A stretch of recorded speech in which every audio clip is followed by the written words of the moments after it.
스마트 투자클럽의 김동현 전문가 모셨습니다. 안녕하세요. 네, 안녕하세요. 네. 지금까지 시그널 11월 들어서 초반에 괜찮다가 지난주에는 약간은 좀 숨고르기의 양상. 그렇다면 지금 시장이 보내고 있는 시그널은 어떤 것들이 있을까요? 네, 사실상 시황을 매번 여러분들이 주시하실 필요는 없습니다.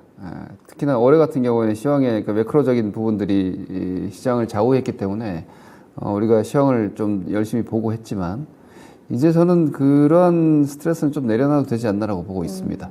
오히려 9월 말 이후에 10월부터 시장은 바닥을 치고 반등을 지금도 하고 있는 상황이라고 보는 게 맞겠고요.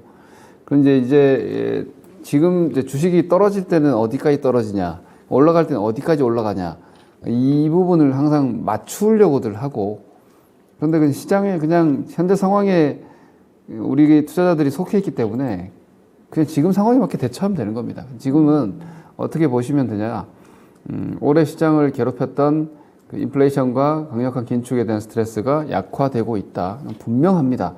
이게 내년에 더 간다, 어쩐다, 그건 내년에 가서 보면 되는 것이고.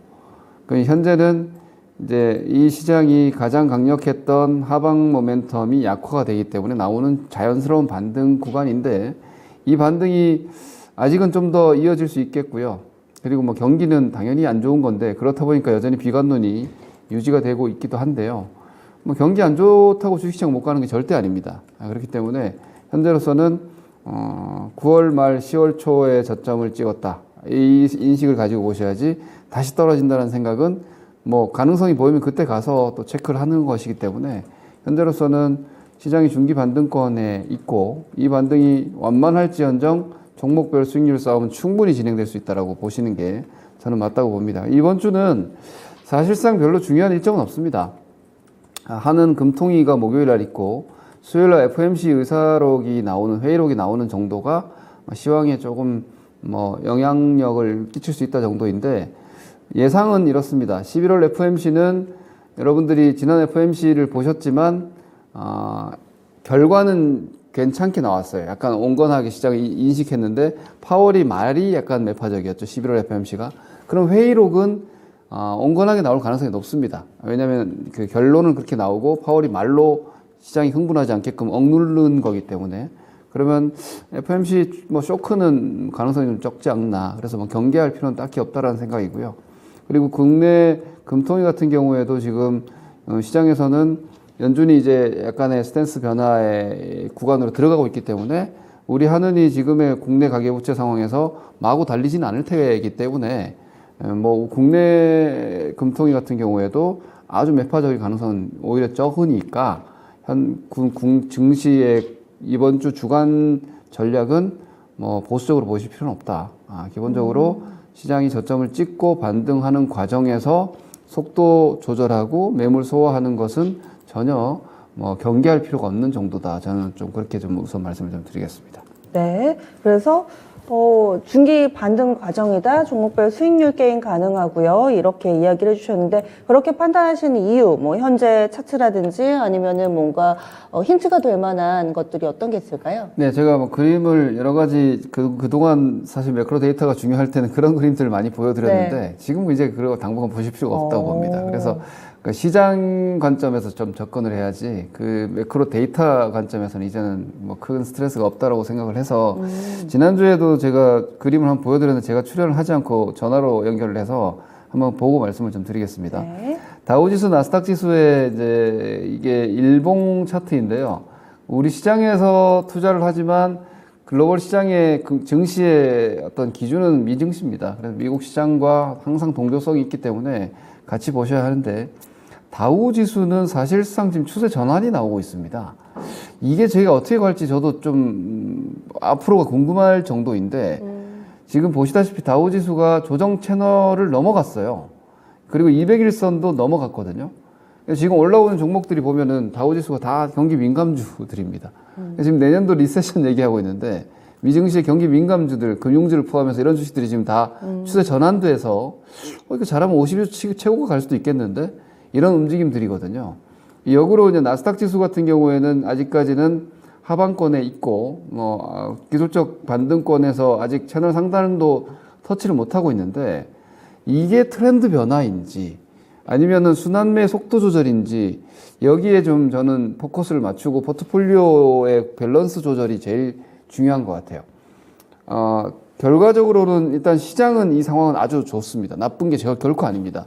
왜냐하면 다우가 30 종목에 지수화되어 있는 거기 때문에 좀 데이터가 적긴 하지만 표본이 적다고 할 수 있지만 종목들 보면은 금융주 그리고 캐터필러 같은 인프라 관련주들 그리고 미국 소비주들 이쪽이 견고하다는 것은 일단 세계 금융시장의 중심이자 경기의 중심에 있는 미국에 대한 리세션이 될 것이다. 일각에서는 스태그플레이션 가능성도 있다. 골디락스 0%다. 이런 얘기들도 지금 나오고 있지만 돈이 저는 제일 솔직하다고 보거든요. 늘 말씀드리지만 글과 입은 내일 되면 바뀔 수 있습니다. 그런데 돈은 집행을 해야 되잖아요. 시장에서 실제로 돈을 집행하는 이런 그 메이저 포지셔너들은 배팅을 하고 있다라고 볼 정도로 강한 저는 매수가 들어오고 있다고 보이거든요.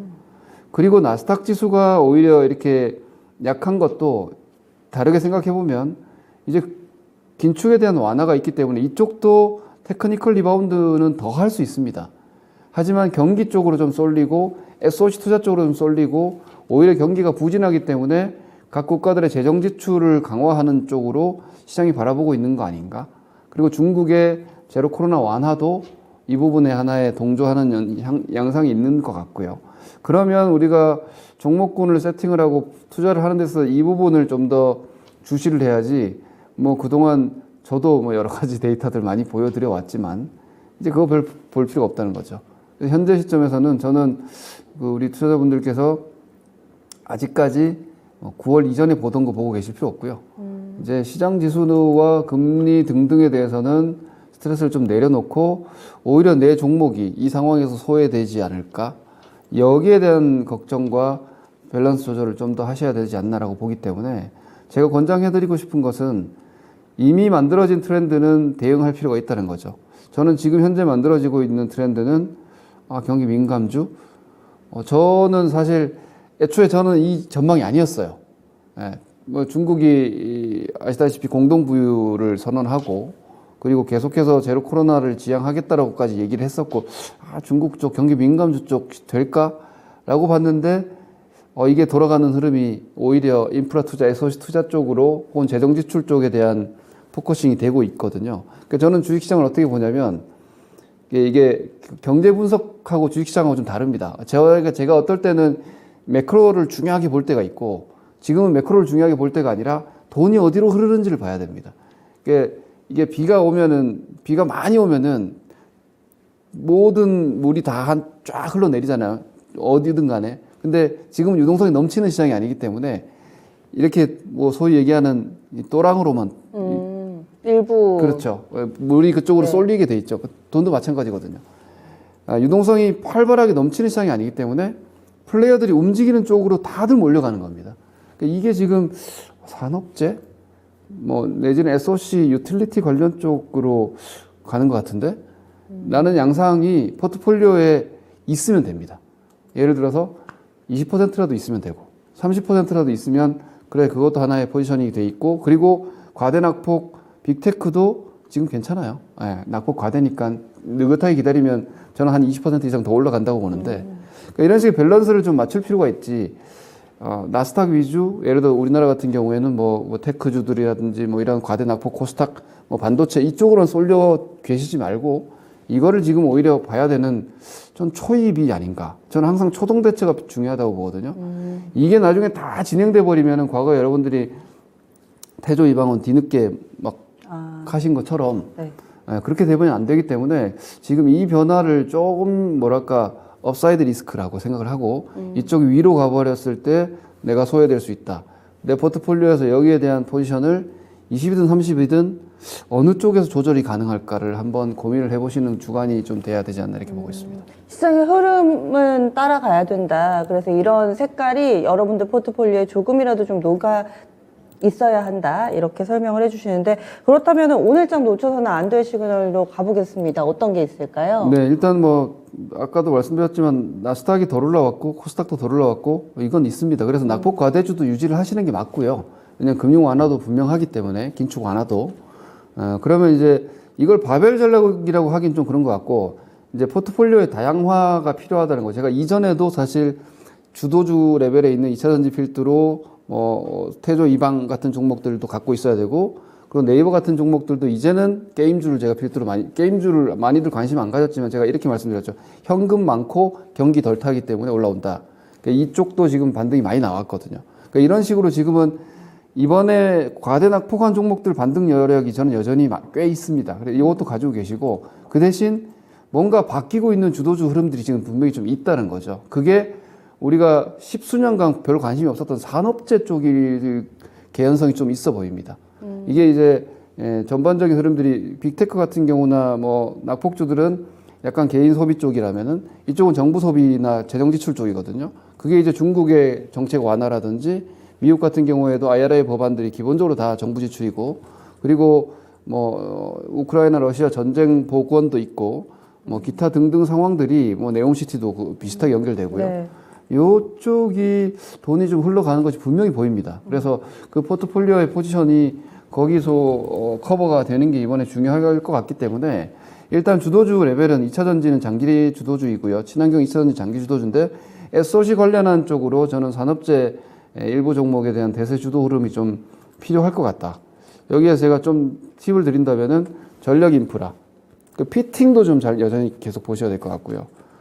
그리고 기계 장비과 건설 장비 쪽 중기 주도 레벨로 들어가는 것 같고. 그쪽은 벌써 50일째 신고가가 굉장히 많더라고요. 그 겁내실 게 아닙니다. 저는 출발하는 걸로 보이기 때문에 오히려 조정시 매수의 가장 우선 타겟으로 놓고 보시는 게 맞는 것 같고요. 네. 그리고 뭐 여전히 뭐 인터넷주, 플랫폼, 게임주, 뭐 결제주 이런 종목들은 바닥권인데 바닥권에 있는 종목은 항상 인내심이 필요하죠. 꽤 기다리신다면 아직 반등 여력이 크기 때문에 한쪽으로 쏠려 있으면은 이쪽이 쉴 때 이게 가면은 또 약간 여러분들 멘탈이 흔들리니까 그 밸런스를 지금 조절하는 걸로 이번 주 뭐 월드컵 시작하고 해서 좀 어수선하실 수 있지만 오히려 실전적으로 봤을 때는 지수는 별게 아니라서 방심할 수 있지만 종목들에서는 상당히 급소가 지금 찔러 들어오는 시황이니까 내가 포트폴리오에서 그쪽이 커버되어 있지 않다면 업사이드 리스크에 대한 경계감을 좀 가지시고 이쪽이 강하게 올라갈 수 있다라는 데 대한 포지션을 좀 구축하실 필요가 있어 보입니다. 인프라 하면은 뭐 건설이라든지 산업재해 소재 쪽, 화학, 철강 이쪽도 생각하실 텐데 이쪽은 사실 아직 반등이 약하잖아요. 철강까지는 이쪽은 괜찮을 것 같습니다. 근데 건설은 아무래도 국내 건설 경기 인프라가 지금으로서는 좀 위축될 수밖에 없는 상황이라서 건설 쪽 후순위로 보시는 게 맞는 것 같고요. 앞서 말씀드렸던 쪽을 제일 우선적으로 보시고 거기에 대형 섹터를 넣는다면은 철강과 화학 쪽에서 예를 들어서 기초화학 쪽에서 1차 쪽에 있는 예를 들면 금호화학이라든지 이런 쪽들이 다 포함될 수 있는 거죠. 그러니까 철강 화학까지 포함된다면 이건 좀 큰 게임이 되는 겁니다. 현재까지 제가 앞서 말씀드렸던 건설 장비, 피팅, 이런 쪽은 사실 사이즈가 좀 작아요. 근데 이게 철강 화학까지 넘어와 버리면은 큰 돈이 움직이는 판이 돼 버리기 때문에 네. 그걸 잘 보셔야 될 것 같습니다. 예, 알겠습니다. 이렇게 해서 김정윤 전문가와 함께 했는데요. 오늘 장 마치고 나서 오후 4시에도 함께 하실 시간이 있습니다. 유튜브에서 라이브 공개 방송 펼치고요. 연말 장세 공방 밸런스 게임이라는 주제로 진행을 합니다. 종목 수익률이 핵심이라고 하는데 어떤 종목으로 어느 정도의 수익이 가능할지 이 시간에 또 자세하게 공개를 하니까요. 4시에 유튜브에서 함께 해주시기 바랍니다. 전문가님 오늘 말씀 고맙습니다. 네, 고맙습니다. 네, 마켓 시그널이었습니다.